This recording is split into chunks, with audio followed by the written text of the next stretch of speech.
Assalamualaikum warahmatullahi wabarakatuh. Waalaikumsalam warahmatullahi wabarakatuh.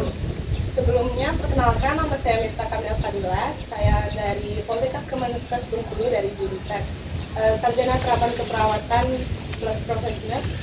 Di sini saya izin mau melakukan penyuluhan kepada rekan-rekan sekalian mengenai nilai-nilai anti korupsi.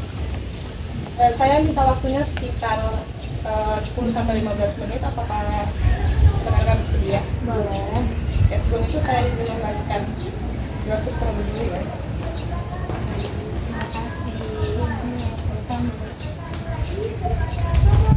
Oke, sebelum memulai ke materi yang akan saya sampaikan, saya punya jargon. Nanti kalau saya bilang generasi muda, kalian jawabnya berani, jujur, hebat. Oke?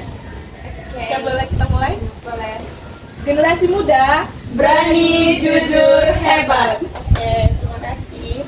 Selanjutnya saya akan menjelaskan materi mengenai nilai-nilai anti korupsi.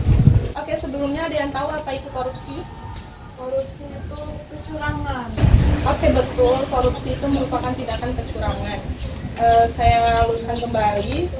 Korupsi menurut Undang-Undang Nomor 20 Tahun 2001, korupsi adalah tindakan melawan hukum dengan maksud memperkaya diri sendiri, orang lain atau korupsi yang berakibat merugikan negara. Jadi, korupsi ini merupakan tindakan penyalahgunaan jabatan untuk kepentingan pribadi. Jadi korupsi ini juga dikategorikan sebagai kejahatan luar biasa atau extraordinary crime karena menyebabkan tadi ya udah disebutin kerugian. Lalu ada yang tahu penyebab seseorang melakukan korupsi? Karena merasa tidak puas, tidak cukup. Ya betul. Mau menggen-gen. Ya betul. Korupsi juga disebabkan karena kurangnya keteladanan, kepemimpinan elit bangsa, terus ada juga karena lemahnya keimanan, kejujuran, malu, moral, dan etika. Sehingga dari itu saya di sini ingin menjelaskan kembali mengenai nilai-nilai anti korupsi yang harus kita terapkan di kehidupan sehari-hari.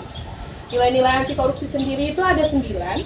Yang pertama jujur, terus ada adil, ada disiplin, ada tanggung jawab, ada berani, peduli, kerja keras, mandiri, dan sederhana. Nah, nilai-nilai anti korupsi ini sendiri dibagi menjadi 3. Ada nilai inti, ada nilai sikap, dan ada nilai etos kerja. Nilai inti itu meliputi dari jujur, disiplin, dan tanggung jawab. Sedangkan nilai sikap itu seperti adil, berani, dan peduli.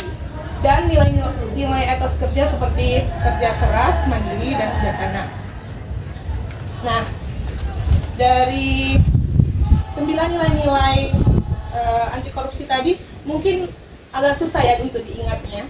Jadi untuk agar mudah mengingatnya, kita bisa sebutnya dengan berjumpa di atas kertas.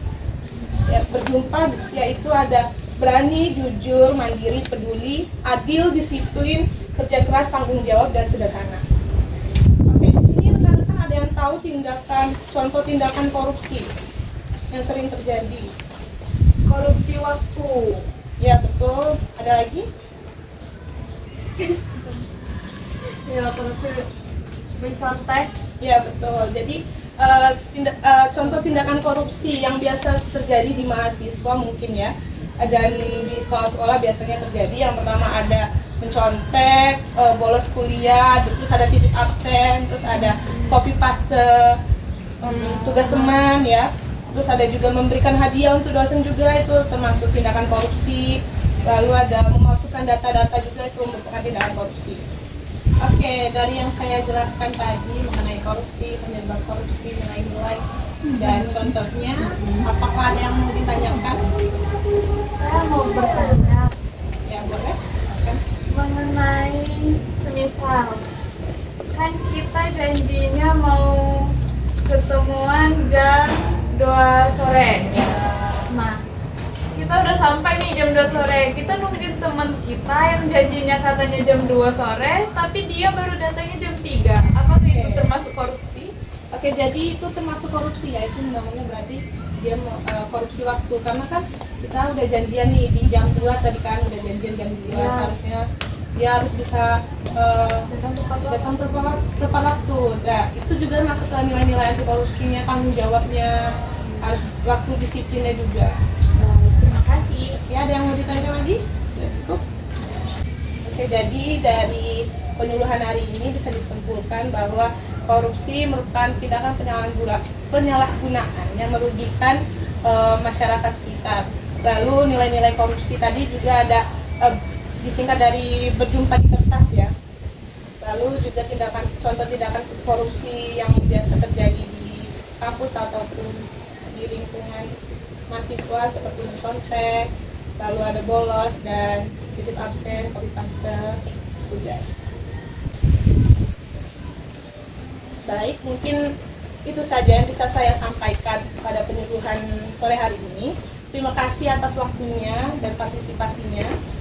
Saya akhiri. Wabillahi taufiq wal hidayah. Wassalamualaikum warahmatullahi wabarakatuh. Waalaikumsalam warahmatullahi wabarakatuh.